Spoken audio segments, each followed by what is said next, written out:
A malhação faz bem o coração e você fica mais perto do notão. Isso! Salve, galera do Descomplica, tudo lelê?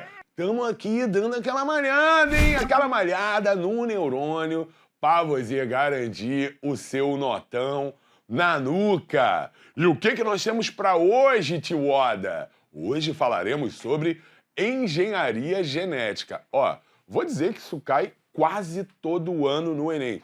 É um dos temas mais frequentes do Enem. Porque você sabe, né? Tem a genética clássica. Razão Azinho, Mendel, ervilha. Mas cada vez mais as questões de genética clássica estão diminuindo a sua ocorrência e vem aparecendo mais as questões dessa parte mais moderna da genética, que é a engenharia genética, que tem uma dificuldade mediana, tá? Não é tão fácil quanto a parte de cadeia alimentar, mas também, sabe, não vai ser tão difícil como a síntese de proteína, uma mitose. Vamos lá, vamos entender aqui como que isso pode aparecer no seu Enem. De boa?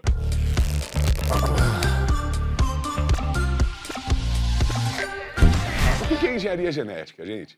Engenharia genética é o ramo da genética que manuseia, manipula diretamente o DNA em laboratório. Ela surgiu no fim do século XX com a descoberta de enzimas que cortam o DNA em segmentos específicos chamadas enzimas de restrição ou endonucleases. Guarda esse nome. Enzima de restrição ou endonuclease cortam o DNA em segmentos específicos. E aí, gente, a genética explodiu, né? As aplicações disso aqui, elas são gigantes. A gente vai comentar aqui algumas aplicações importantes, como a clonagem, as células-tronco, a transgenia e o exame de DNA. Beleza? Fala pra mim o que é um clone. Clone é uma cópia geneticamente igual, que pode ser de um gene, pode ser de uma célula ou pode ser de um indivíduo inteiro. Só se liga que as reproduções assexuadas tradicionais, tipo uma bactéria se dividiu, gerou duas bactérias geneticamente iguais, isso é uma clonagem natural. Só que o homem ele aprendeu o quê? Que se ele pega o núcleo de uma célula e transfere para outra, aquela nova célula vai ser um clone da anterior. Por quê? Porque as informações genéticas estão no núcleo.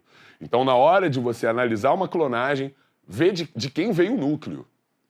Porque o clone ele vai ser uma cópia geneticamente igual de quem doou o núcleo para a formação dessa célula clonada. Beleza?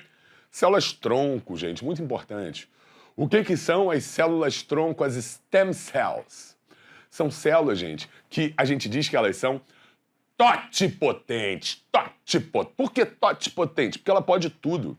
Ela pode se diferenciar em orelha, em coração, em bumbum. Ela pode virar qualquer outra célula. E qual a importância dessas células-tronco hoje? A partir das células-tronco, a gente pode tentar regenerar, recuperar regiões lesionadas do corpo. Por exemplo, tua cartilagem do joelho está lesionada, você está com artrose, vamos tentar botar células-tronco do seu corpo ali para regenerar essa cartilagem? Isso é possível, gente. Hoje isso é possível.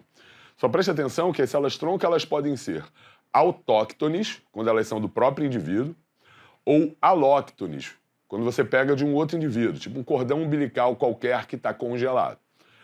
A questão é que se a célula for do próprio indivíduo, logicamente isso é melhor, uma vez que, sendo geneticamente igual, isso vai garantir que não há rejeição.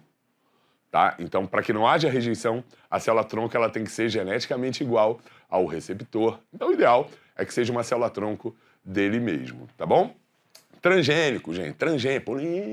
Polêmica. Transgenia. O que é um organismo transgênico? O organismo transgênico é aquele que recebeu um gene de uma espécie diferente através da engenharia genética. Então, se através da engenharia genética eu pego, por exemplo, um gene do vagalume, coloco nas células do meu bumbum, para no próximo carnaval sair, Kiki! Ia ser irado, né? Kiki!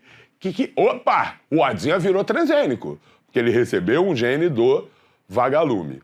Então, quando você pega o gene de uma espécie, coloca na outra, e essa outra espécie expressa esse gene, isso é a transgenia.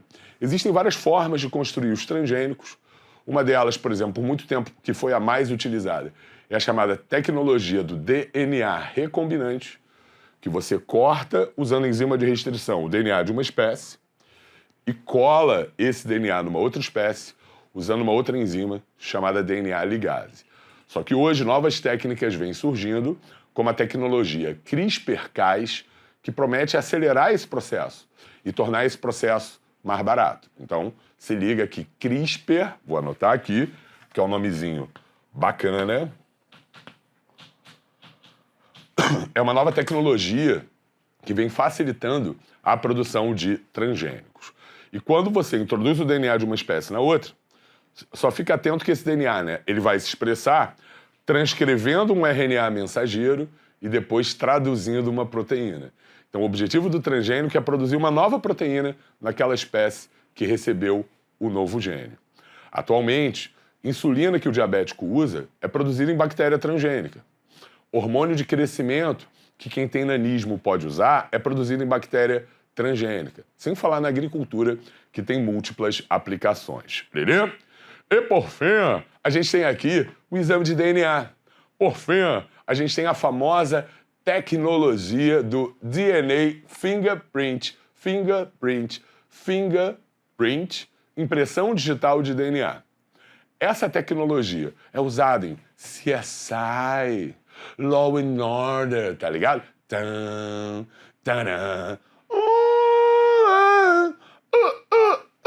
Pra quê? Pra saber se o DNA da cena do crime é o DNA do cara que está sendo investigado. Como é feito esse exame? Você corta o DNA do indivíduo usando uma dada enzima de restrição e, usando a mesma enzima de restrição, você vai cortar o DNA da cena do crime.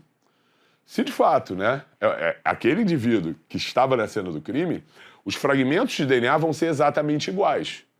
Tá? Você compara fragmentos de DNA através de um exame de eletroforese, de uma eletroforese em gel. E pode ser usado também para paternidade, ó. Paternidade. Quem você acha aí que é o pai dessa criança? Ó, tá aqui a mãe, o filho e os possíveis pais. Qual é o segredo, gente? Na hora de analisar isso, você sempre tem que procurar fragmentos de DNA que o filho tenha e a mãe não tenha. Porque se o filho tem e a mãe não tem, veio de quem? Veio do pai. A odinha, ó, vai ser ou 2 ou 3, não vai ser 1. Se o filho tem e a mãe não tem, veio do pai. Filho tem e mãe não tem, opa, o 3 se livrou. Então, quem é o papai dessa criança é o P2. Parabéns, papai! É, programa do Ratinho, Márcia Goldsmith, já fizeram muito isso. Muitos exames de paternidade. Suave? Saiu da frente para se você quiser printar. Ho, ho, ho!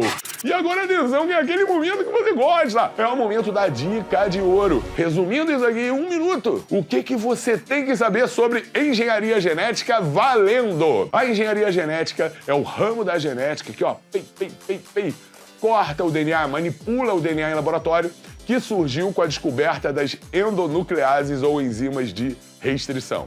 Suas principais aplicações são a clonagem, geração de células de indivíduos geneticamente iguais, células-tronco, que são células que ainda vão se diferenciar em vários tipos de células diferentes, podem ser usadas na medicina, e o ideal é que a célula-tronco ela tenha o mesmo DNA do receptor, para que não haja, assim, a rejeição. Transgênicos, que são seres que receberam genes de outras espécies através da engenharia genética, e os exames de DNA, o DNA fingerprint, que compara fragmentos de DNA. São usados em testes criminalísticos e testes de paternidade. Na paternidade, vê o DNA que o filho tem e a mãe não tem. Se o filho tem e a mãe não tem, obrigatoriamente ele veio do pai. Beleza? Que isso?